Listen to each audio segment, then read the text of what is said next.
Sometimes the most amazing moments in our lives happen when we're not looking for them. Picture this, a cold winter night, a young woman walking home from work, tired and ready to collapse into bed.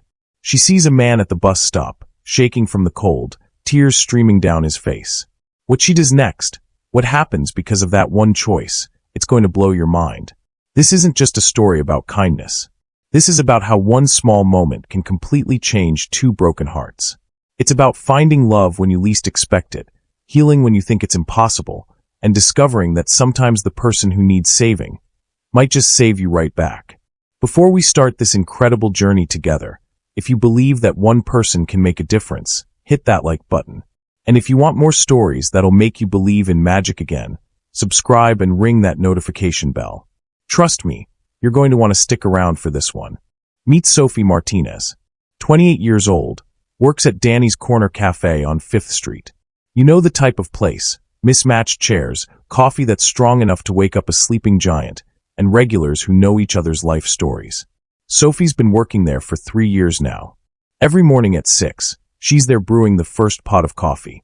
Every night at 10, she's wiping down the last table.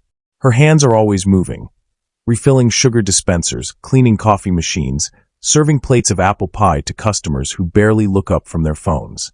But here's what most people don't know about Sophie. She's got this little notebook that she carries everywhere.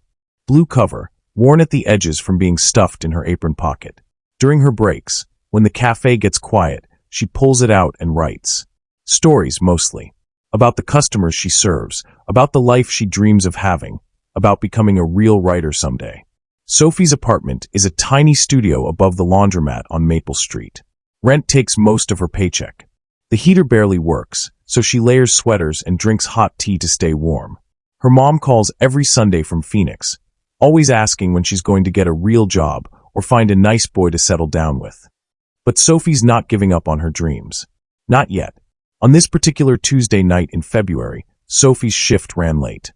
Mrs. Chun, one of their regulars, had spilled coffee all over herself and needed help cleaning up. Then the dishwasher broke down, so Sophie stayed an extra hour washing plates by hand. By the time she locked up the cafe, it was almost midnight. The temperature had dropped while she was inside. Her breath came out in little white puffs as she walked down the empty street. She pulled her wool jacket tighter. It was her only warm coat, a hand-me-down from her college roommate. Navy blue with silver buttons, soft from years of wear. The bus stop on the corner of 5th, and Main was usually empty this time of night. But tonight, someone was sitting on the metal bench.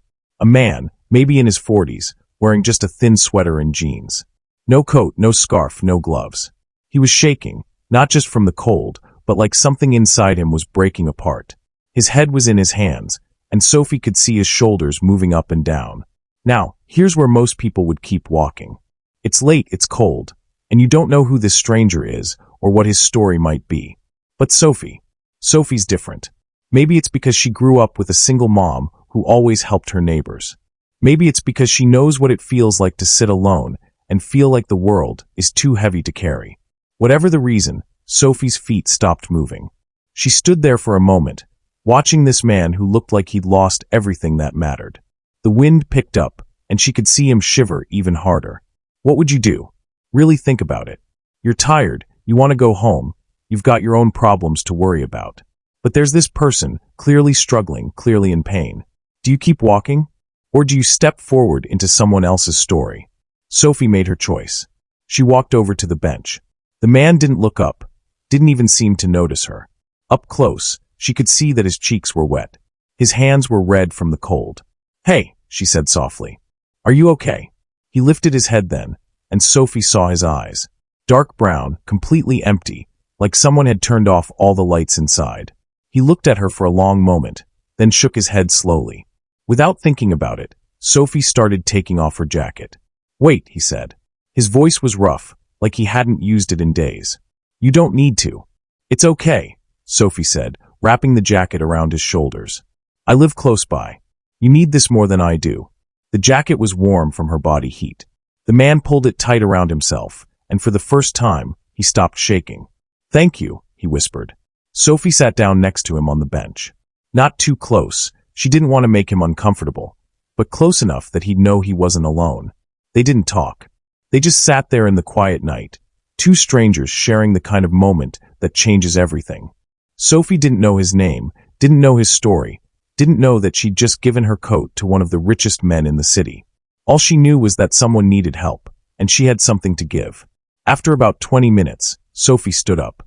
"I should head home," she said. "But keep the jacket, okay? I've got others." She didn't, but he didn't need to know that. The man nodded. "I don't know how to thank you." "You don't need to," Sophie said. "Just take care of yourself." And then she walked away, leaving her warmth with a stranger who needed it more than she did. If this story is already touching your heart, hit that like button.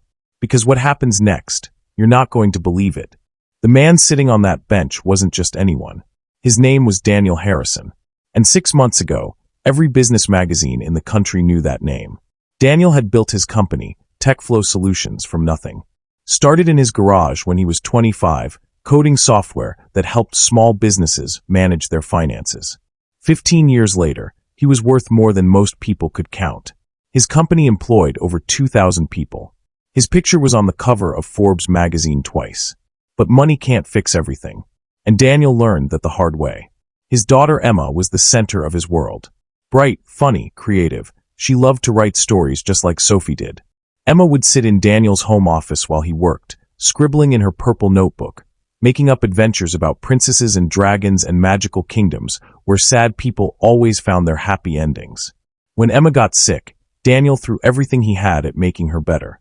The best doctors, the best hospitals, experimental treatments that cost more than most people's houses. None of it mattered.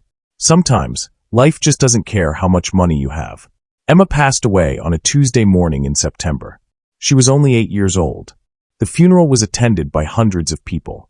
Business partners, employees, friends, family. They all said the right things, offered their sympathy, promised to be there if Daniel needed anything. But when the service was over, when the flowers wilted and the casseroles ran out, Daniel was left alone in his huge house with nothing but silence and memories. He stopped going to work, stopped answering his phone. His assistant fielded calls from worried board members, from reporters wanting statements, from friends who didn't know what to say. Daniel just disappeared. Every night, he'd leave his house and walk the city streets, mile after mile, trying to outrun the pain that followed him everywhere. He'd end up in different neighborhoods, sitting on park benches or bus stops, watching the world go by and wondering how everyone else kept moving when his world had completely stopped. That Tuesday night, when Sophie found him, Daniel had been walking for hours. He'd started at Emma's favorite playground, then wandered through downtown, past the ice cream shop where they used to go every Sunday, past the bookstore where she'd spend her allowance on new stories. He ended up at that bus stop because he couldn't walk anymore. The cold felt good, actually. It was something other than the ache in his chest. He wasn't really crying, not on purpose, but sometimes the tears just came anyway. When Sophie approached him, Daniel's first instinct was to tell her to leave him alone. He'd been bothered by reporters, by well-meaning strangers who recognized him from newspaper photos. He just wanted to disappear. But something about Sophie was different. She didn't look at him like he was a story to tell or a problem to fix. She just saw someone who was hurting, and she wanted to help. When she put that jacket around his shoulders, it was the first time in months that someone had touched him with kindness. The jacket smelled like coffee and vanilla, probably from working at the cafe all day. It was warm and soft and real in a way that nothing had felt real since Emma left. Daniel wanted to tell her who he was, wanted to explain that he could afford 1,000 jackets. That money wasn't the problem. But how do you explain that you're not cold from the weather? You're cold from the inside out, from a place that no amount of heat can reach.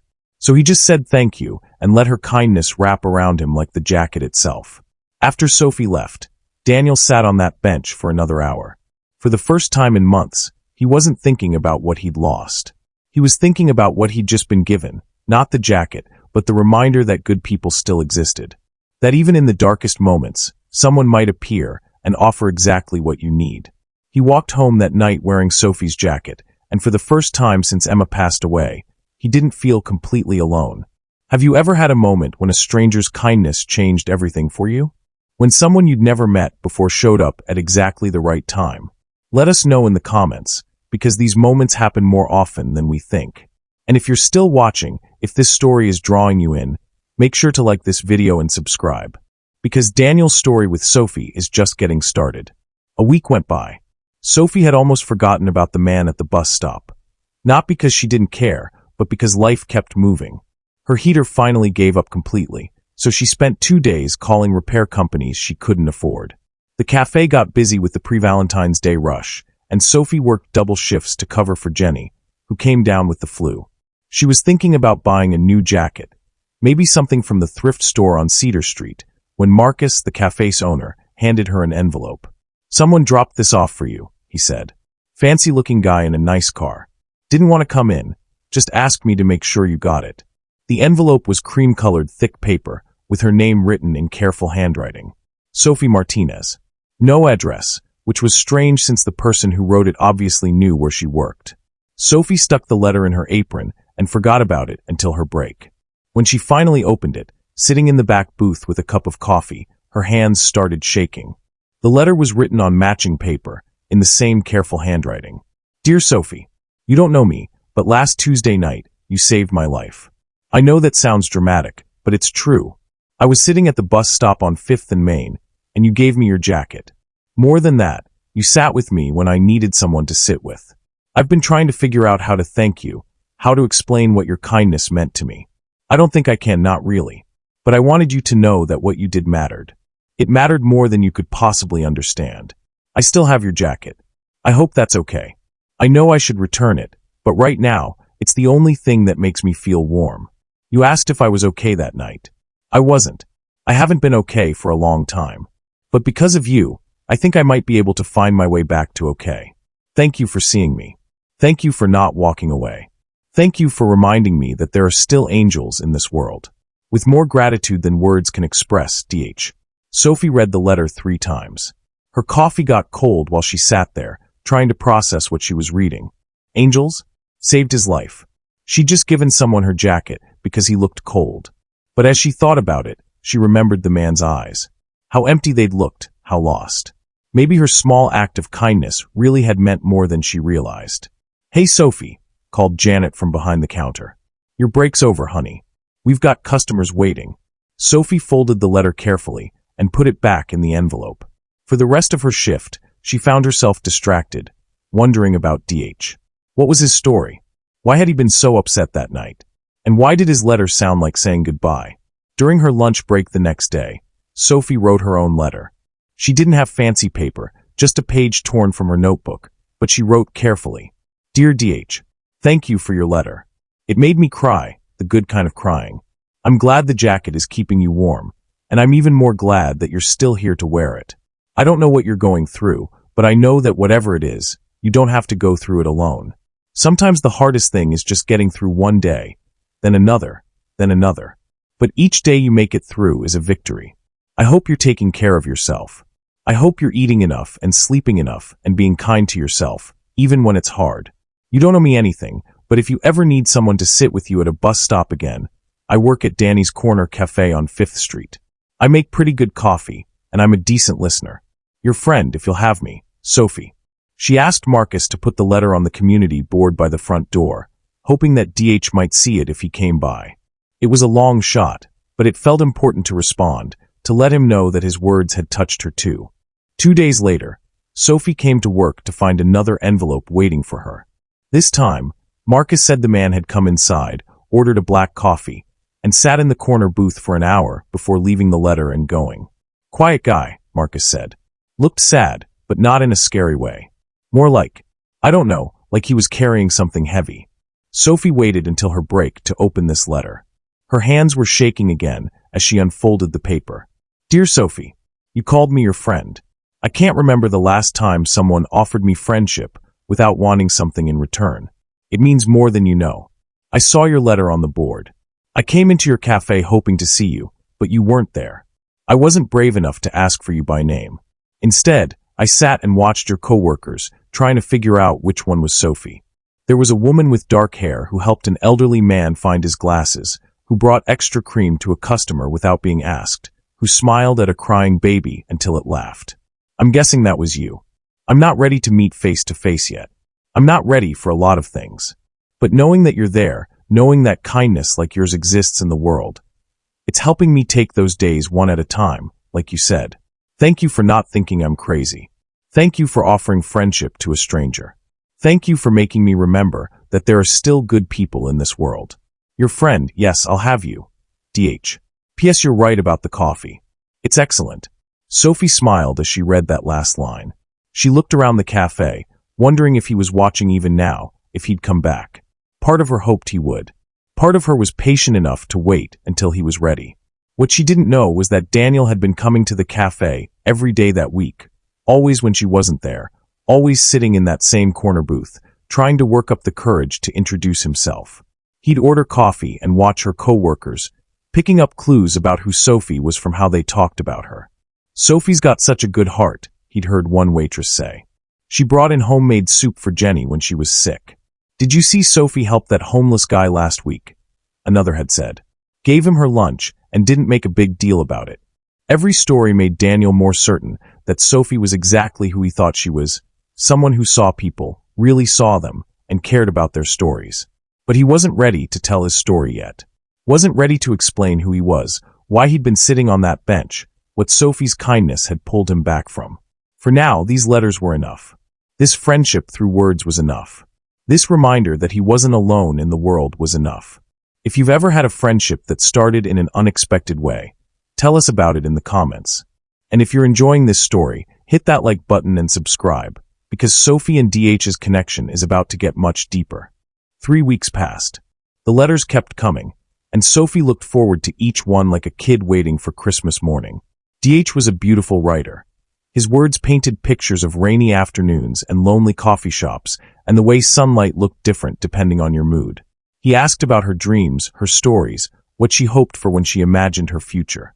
Sophie found herself writing longer letters back, telling him about the novel she was working on, a story about a woman who could see people's memories through objects they touched, about her fear that she wasn't good enough to be a real writer, about how sometimes she felt invisible in her own life. DH wrote back, "Invisible people often see the most. And from what I can tell, you see everything with perfect clarity." Then, on a Thursday night in March, Sophie was wiping down tables after the dinner rush when she looked up and saw him. Her jacket, navy blue with silver buttons, sitting in the corner booth where DH always sat when she wasn't there. But this time, she was here. The man wearing it was different than she remembered. Cleaner, calmer, but still carrying that deep sadness in his eyes. He was reading a book, actually reading it, not just staring at pages like someone trying to look busy. Sophie's heart started beating faster. Should she go over? Should she pretend she didn't notice? Should she wait for him to make the first move? Before she could decide, he looked up and saw her staring. For a moment, they just looked at each other across the cafe. Then he smiled, not a big smile, but real, and raised his hand in a small wave. Sophie waved back, then walked over to his table. "Hi," she said. "I'm Sophie." "I know," he said quietly. "I'm Daniel." Dan, Sophie repeated. "It's nice to finally meet you, DH. Daniel laughed, a sound that seemed to surprise him. "I guess that wasn't very creative code name. Can I sit?" Sophie asked, gesturing to the chair across from him. "Please." Sophie sat down, and for a moment, neither of them knew what to say. All those letters, all those words, and now they were face to face, and it felt like starting over. "The jacket looks good on you," Sophie said finally. Daniel looked down at it. "It's been keeping me warm. In more ways than one." "Good. That's what jackets are for." They sat in comfortable silence for a moment. Around them, the cafe hummed with quiet evening energy. A couple sharing dessert, a student reading textbooks, an elderly woman doing a crossword puzzle. "I read your letter about the novel you're writing," Daniel said. "The woman who sees memories in objects. How does it work?" Sophie's face lit up. Nobody ever asked about her writing. "Well, she touches something, like a wedding ring or an old photograph, and she can see flashes of what happened to the people who owned it. But it's not always good memories. Sometimes she sees heartbreak or loss, and she has to decide whether to help people face their past or protect them from it." "That sounds like a difficult gift to have," Daniel said thoughtfully. "Yeah, sometimes she wishes she could just touch something and see only the happy moments. But that's not how life works, is it? You can't have the good without the sad." Daniel was quiet for a long moment. "No," he said finally. "You can't." Sophie sensed there was more behind those words, but she didn't push. Instead, she said, "What are you reading?" Daniel held up the book. Poetry, actually. Mary Oliver. I never used to read poetry, but lately, I don't know, there's something about the way she writes about nature and loss and finding meaning in small moments. I love Mary Oliver, Sophie said. Have you read Wild Geese? That's the one that got me started, Daniel said. The line about how you don't have to be good, you just have to let the soft animal of your body love what it loves. And tell me about despair, yours, and I will tell you mine, Sophie continued. Meanwhile, the world goes on. They smiled at each other, recognizing the shared language of poetry, of words that helped make sense of complicated feelings. Would you like some coffee? Sophie asked. I make it better than anyone else here, if I do say so myself. I'd like that. Sophie brought back 2 cups of coffee and a slice of apple pie. On the house, she said when Daniel protested. They talked for 2 hours. Not about anything heavy, just small things. Books they'd read, movies they'd loved, places they'd traveled. Daniel was careful not to mention anything that would reveal who he was, his company, his wealth. He wanted to just be Dan, the man who wrote letters and read poetry and was learning how to smile again. Sophie talked about growing up in a small town in Ohio, about her mother who worried too much and her dream of publishing a book someday. She was funny, Daniel realized. Funny in a way that wasn't trying too hard, funny in a way that made ordinary things seem magical. When the cafe started closing around them, Daniel reluctantly stood up to leave. Will you come back? Sophie asked. If that's okay with you. It's more than okay.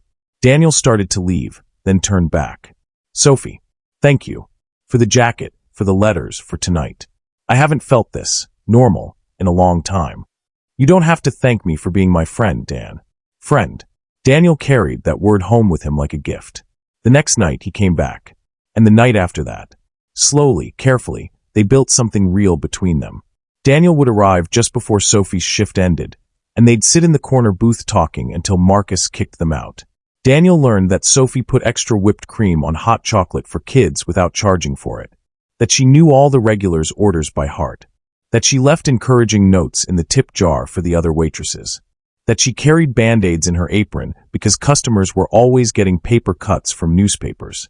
Sophie learned that Dan was an excellent listener, that he remembered everything she told him, that he had opinions about books and strong feelings about coffee preparation, that he was generous with compliments but careful with personal details, that sometimes he got a faraway look in his eyes like he was remembering something painful, but he was learning to come back from those moments faster. Neither of them called it dating. Neither of them talked about what was happening between them.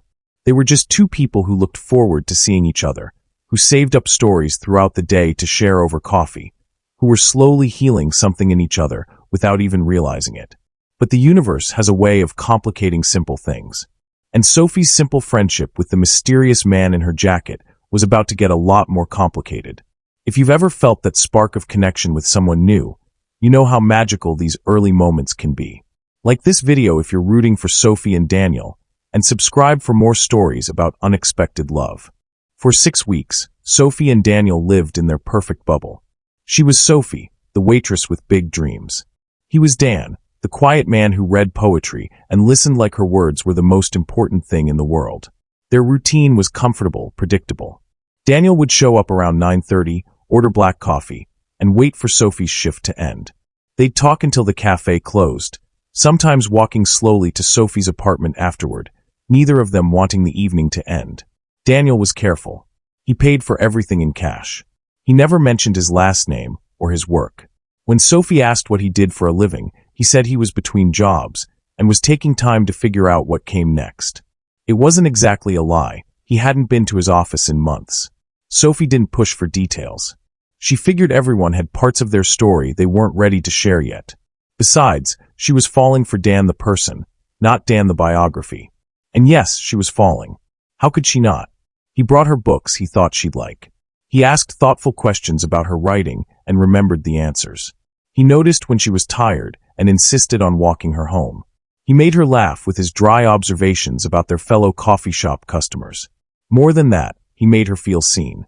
When Sophie talked about her dreams of being a published author, Daniel didn't treat it like a cute hobby. He talked about her future books like they were inevitable, like it was just a matter of time before the world discovered what he already knew about her talent. You have this way of finding the extraordinary in ordinary moments, he told her one night as they walked past the bus stop where they'd first met.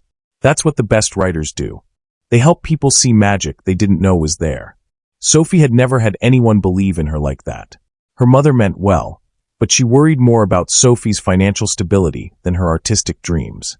Her co-workers were supportive, but didn't really understand the writing thing. Daniel was the first person who talked about her stories like they mattered, like they were worth pursuing. So when Sophie walked into the grocery store on a Tuesday afternoon and saw Daniel's face on the cover of Business Weekly magazine, her world shifted sideways. The headline read, "Tech mogul Daniel Harrison breaks silence after tragic loss." Below it was a photo of Daniel, her Daniel, in an expensive suit, standing in front of a glass building with TechFlow Solutions written across it. Sophie grabbed the magazine with shaking hands. The article was about how Daniel Harrison, CEO and founder of TechFlow Solutions, had been absent from the business world for 8 months following the loss of his young daughter. It talked about his company's stock prices, about speculation regarding his return to work, about the tragic passing that had devastated the normally private executive. The article mentioned his daughter's name, Emma. It talked about Daniel's charitable foundation, his estimated net worth, somewhere north of $50 million, his reputation as a brilliant but intensely private businessman. Sophie read the article 3 times, standing there in the cereal aisle like someone had just told her the sky was actually green. This was Dan. Her Dan, who worried about being able to afford coffee refills. Dan, who was between jobs. Dan, who had never once mentioned having a daughter, much less losing one. She bought the magazine and drove straight to her apartment, her mind racing. Why hadn't he told her who he was? More importantly, why hadn't he told her about Emma? Sophie thought about all their conversations, all the times Daniel had gotten that faraway look in his eyes. She thought about the letter he'd written that first week. "You saved my life." She thought about the depth of sadness she'd seen in him that night at the bus stop. Now it made sense. Daniel hadn't just been having a bad day when she found him. He'd been grieving his child. Sophie felt hurt and confused and incredibly sad all at once. Hurt that Daniel had lied to her, or at least let her believe a lie. Confused about why he felt he couldn't trust her with the truth. And devastated for him, for the loss he'd been carrying alone all this time. That evening, Daniel showed up at the cafe as usual. He slid into their booth with a smile, pulling out a new book he'd brought for her.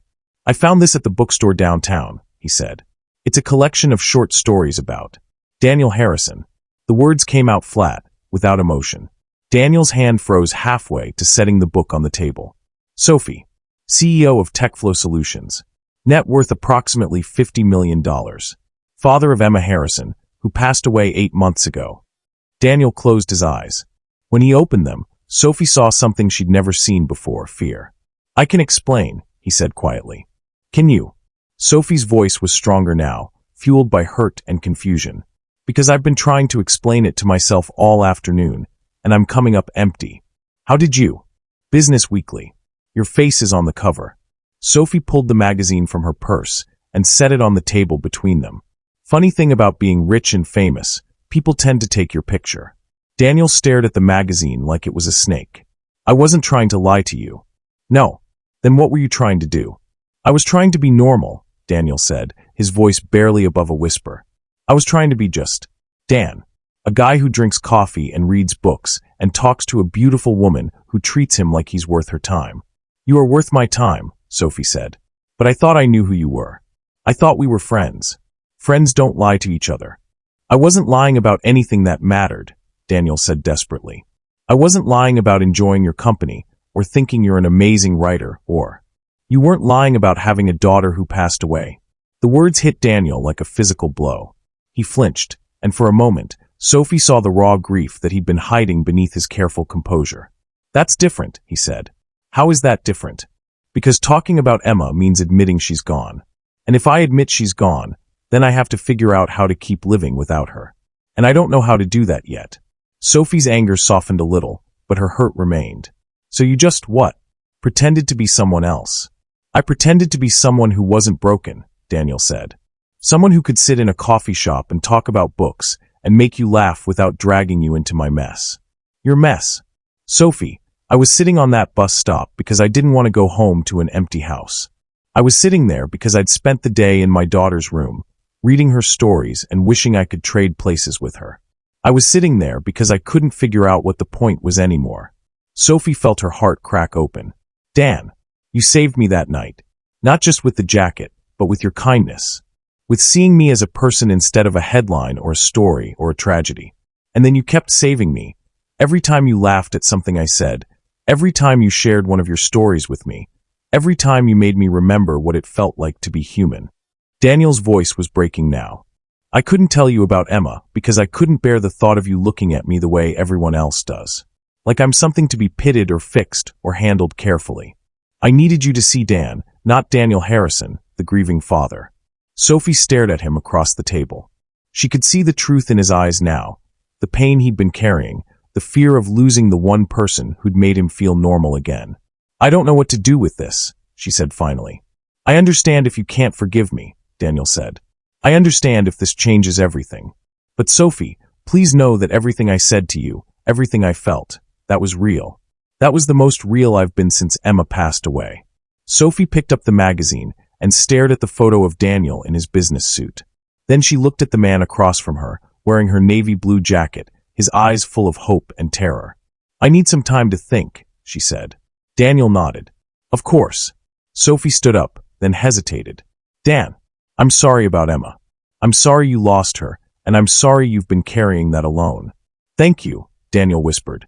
Sophie walked away, leaving Daniel sitting in their booth with the book he'd brought her and the magazine that had shattered their perfect bubble. Outside, she sat in her car and cried. For Daniel, for his daughter, for the friendship that had felt so simple and now seemed impossibly complicated.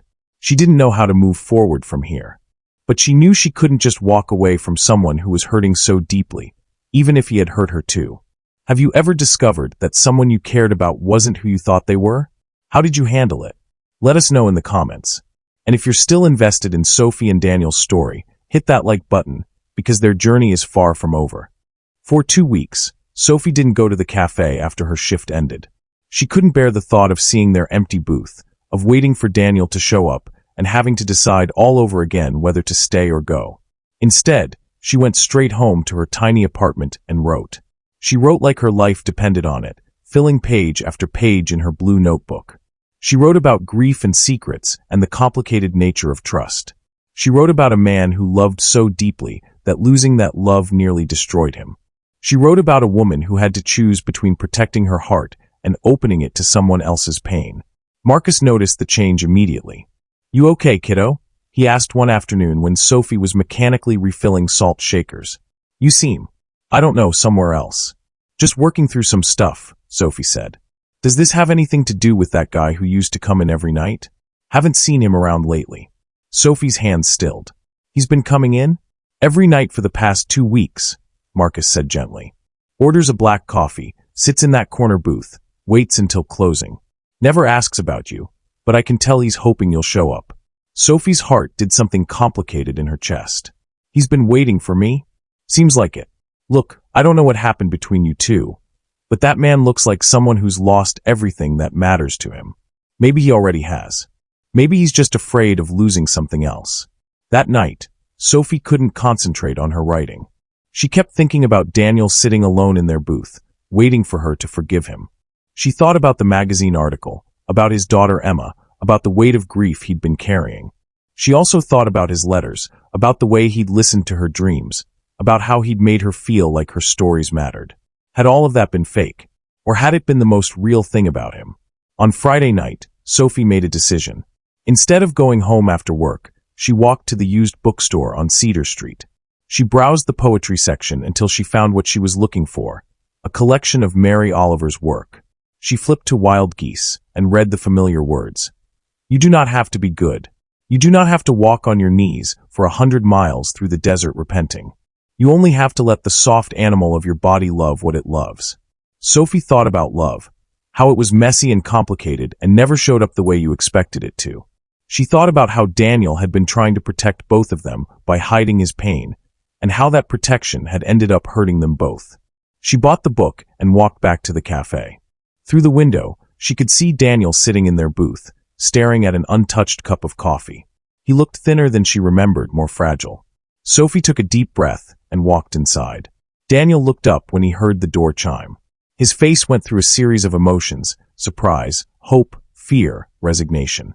"Hi," Sophie said, sliding into the seat across from him. "Hi," Daniel said quietly.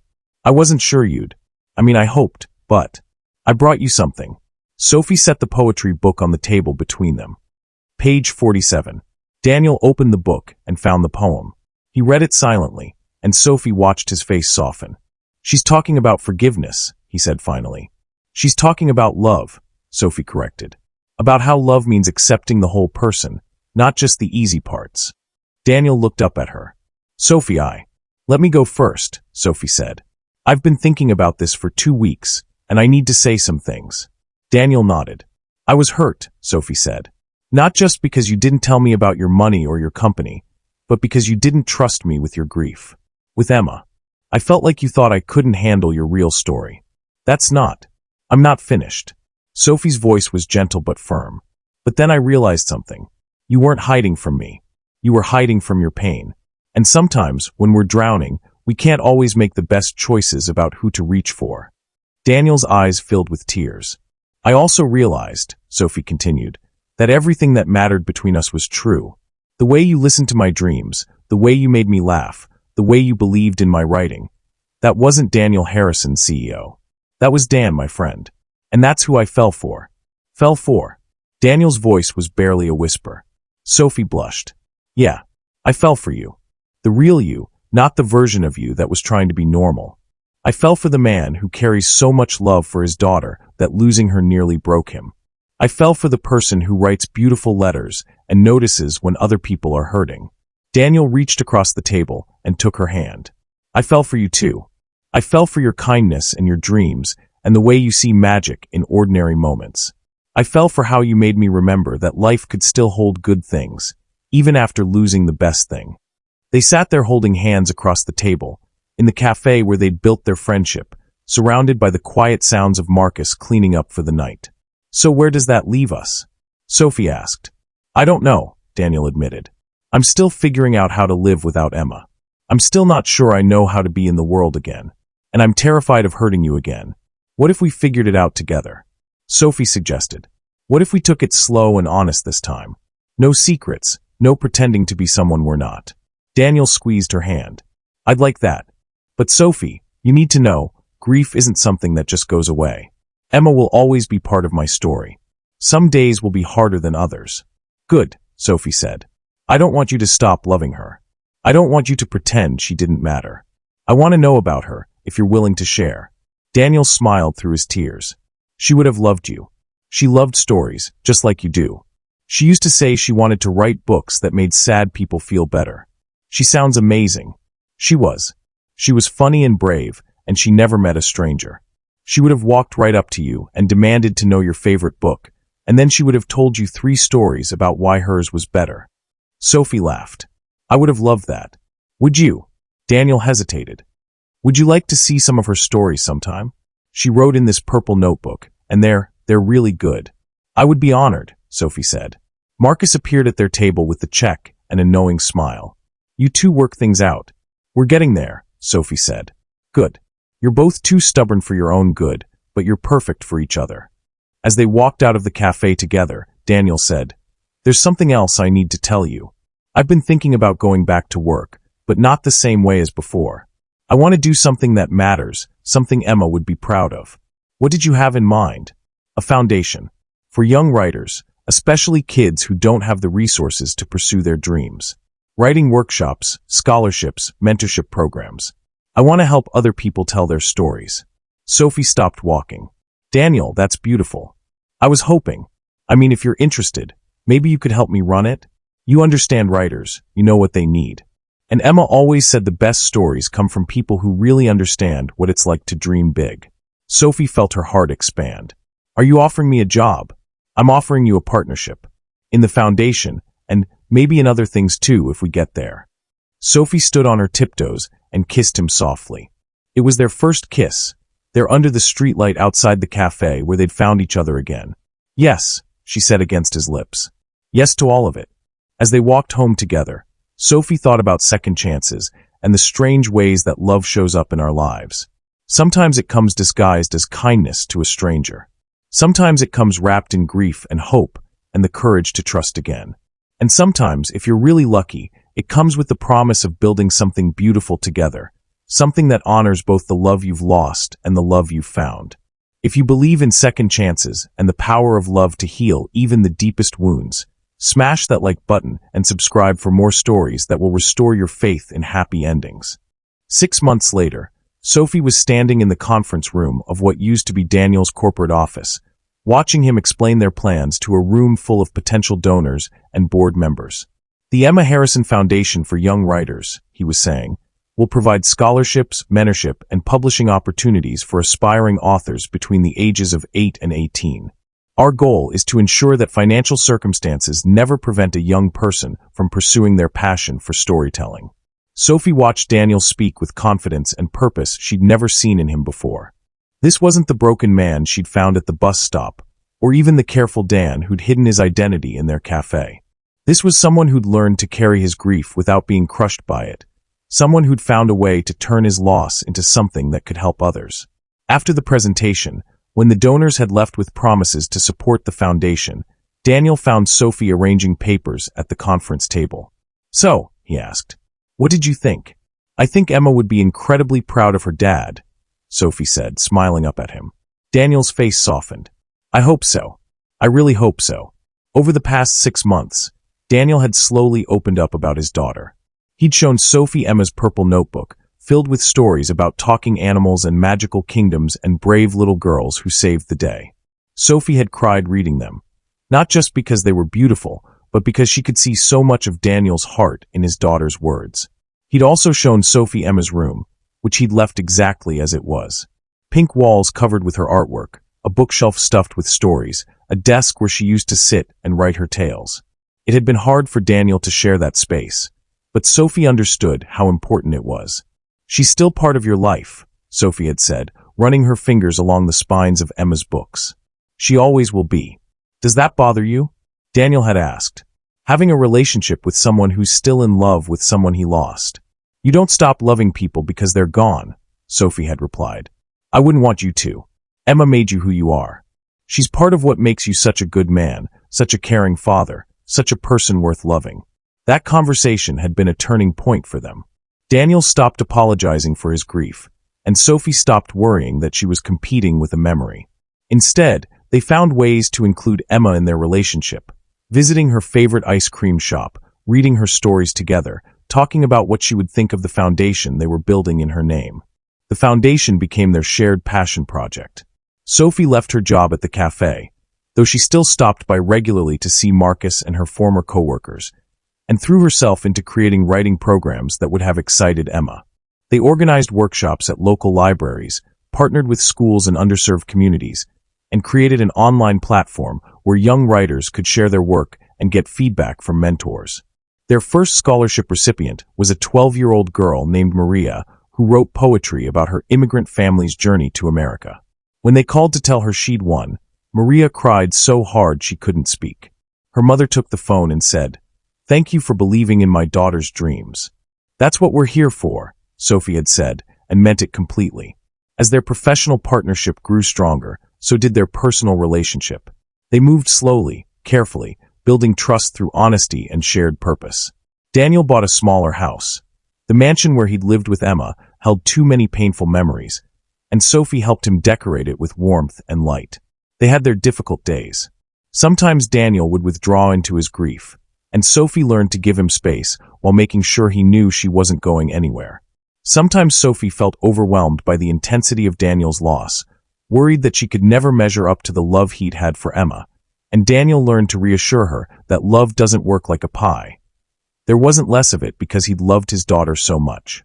But they also had beautiful days. Days when Daniel would read Sophie's writing and tell her exactly why it was brilliant. Days when Sophie would find Daniel laughing at something Emma had written in her notebook and know that his memories were bringing him joy instead of just pain. Days when they'd work side by side at the foundation, watching young writers discover their voices and feel like they were exactly where they were supposed to be. One evening in November, almost a year after they'd met, Daniel and Sophie were walking past the bus stop where their story began. It was cold, and Sophie was wearing a new winter coat. Daniel had insisted on buying her a dozen jackets, claiming he owed her for all the warmth she'd given him. "Do you ever think about that night?" Daniel asked, stopping at the bench where Sophie had found him. "Every day," Sophie said. "Do you?" "Every day. I think about how close I came to giving up completely. And I think about how you appeared at exactly the right moment, like some kind of angel." "I'm not an angel," Sophie protested. "I'm just someone who couldn't walk past another person in pain." "That's what makes you an angel," Daniel said softly. He reached into his coat pocket and pulled out a small box. Sophie's heart started racing. "Sophie Martinez," Daniel said, getting down on one knee right there on the sidewalk. "You saved my life in more ways than I can count. You brought me back to the world when I thought I was done with it. You helped me turn my grief into something beautiful. You made me believe in love again, not just romantic love, but love for life itself." Sophie's hands flew to her mouth. "I know we've both been hurt," Daniel continued. "I know we've both learned that love doesn't always last forever. But I also know that the time we have is precious, and I want to spend every day I have left loving you, building something beautiful with you, honoring Emma's memory together." He opened the box to reveal a simple, elegant ring. "Will you marry me?" Sophie looked down at this man who'd become her best friend, her partner, her heart. She thought about the night she'd given a stranger her jacket, never knowing it would lead to this moment. "Yes," she said, tears streaming down her face. "Yes, of course, yes." Daniel slipped the ring onto her finger and stood up to kiss her, right there at the bus stop where their love story began. As they held each other in the cold night air, Sophie thought about Emma, about how a little girl's love for stories had led to a foundation that would help hundreds of other young writers. She thought about grief and healing, about the unexpected ways that loss can lead to love, about how sometimes the most broken people can help each other become whole. "I wish Emma could be at our wedding," Sophie whispered. "She will be," Daniel said. "She'll be in every story we help publish, every writer we encourage, every dream we help come true. She'll be in all the love we build together." Sophie smiled through her tears. "I love you, Daniel Harrison. I love you too, Sophie Martinez. Thank you for seeing me when I couldn't see myself." If this proposal brought tears to your eyes, hit that like button and let us know in the comments. What's the most romantic proposal you've ever heard? And don't forget to subscribe, because we're not done with Sophie and Daniel's story yet. 2 years later, Sophie stood in the children's section of Barnes & Noble, holding her breath as she watched a little girl with pigtails pull a book from the shelf. The book had a simple cover, a drawing of a woman in a blue jacket standing under a streetlight, and the title read, "The Girl with the Jacket. Stories of Unexpected Kindness." It was Sophie's first published book.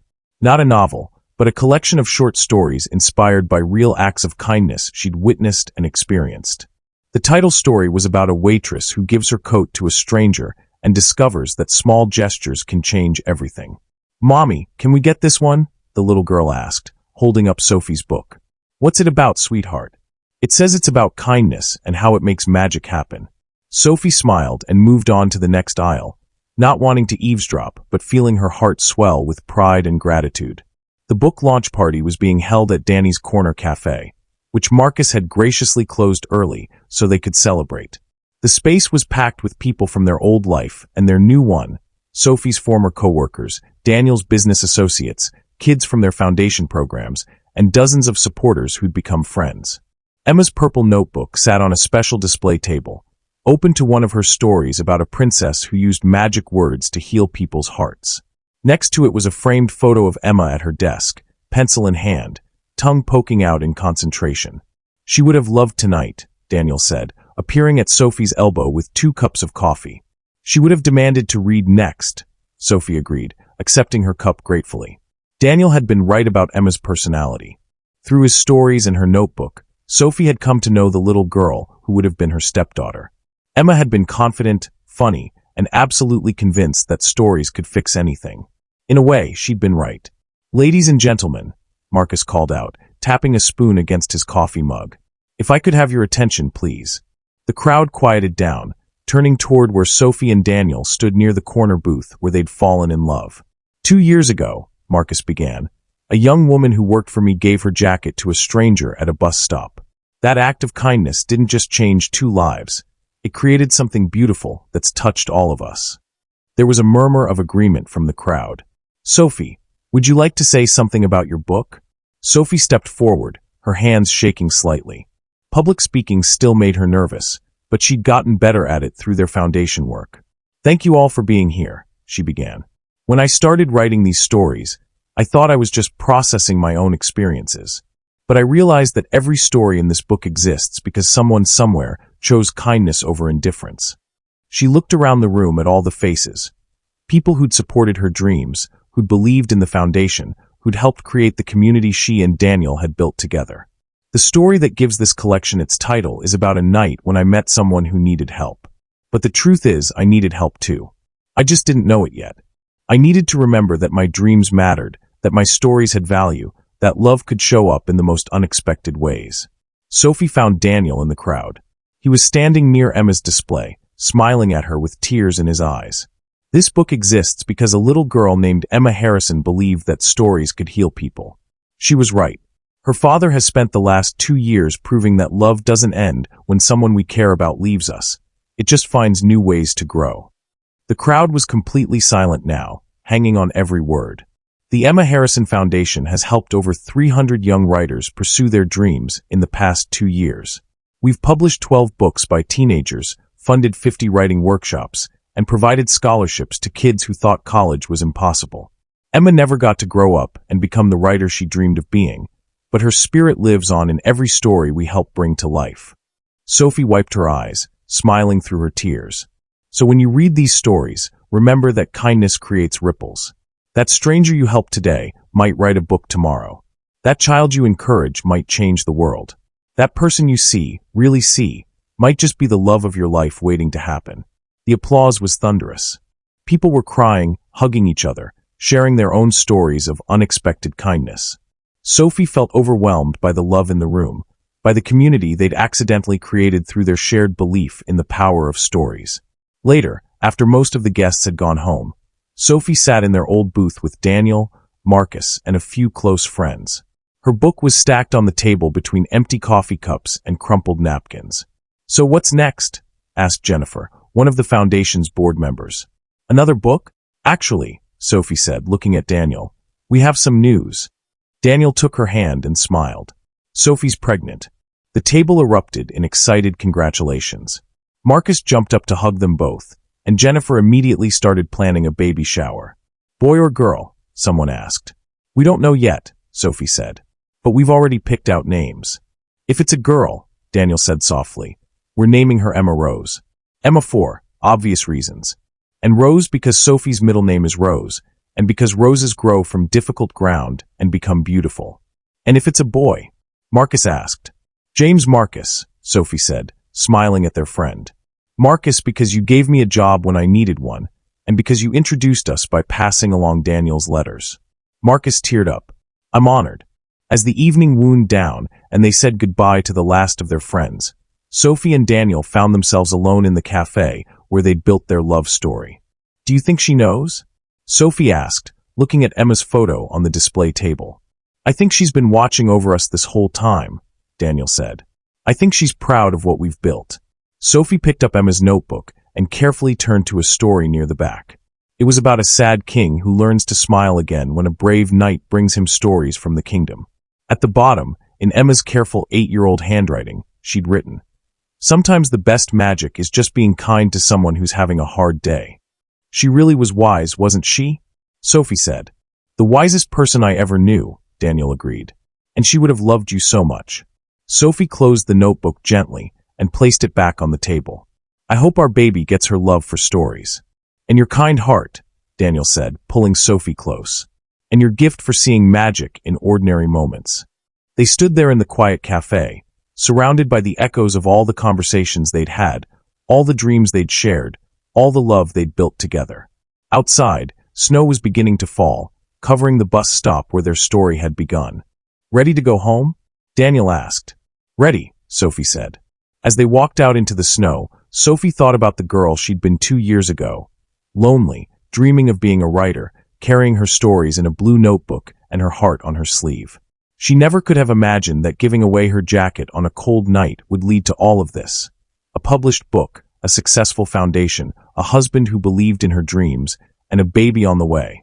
But that's the thing about kindness, Sophie had learned. You never know where it might lead. You just know that it's always worth trying. Behind them, the cafe went dark. But the story they'd started there would continue for the rest of their lives.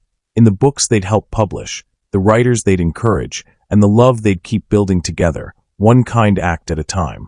If this story touched your heart, please take a moment to like this video and subscribe to our channel. Your support helps us create more stories about love, hope, and the incredible things that happen when people choose kindness. Tell us in the comments, what was your favorite part of Sophie and Daniel's journey? Have you ever had a small act of kindness change your life?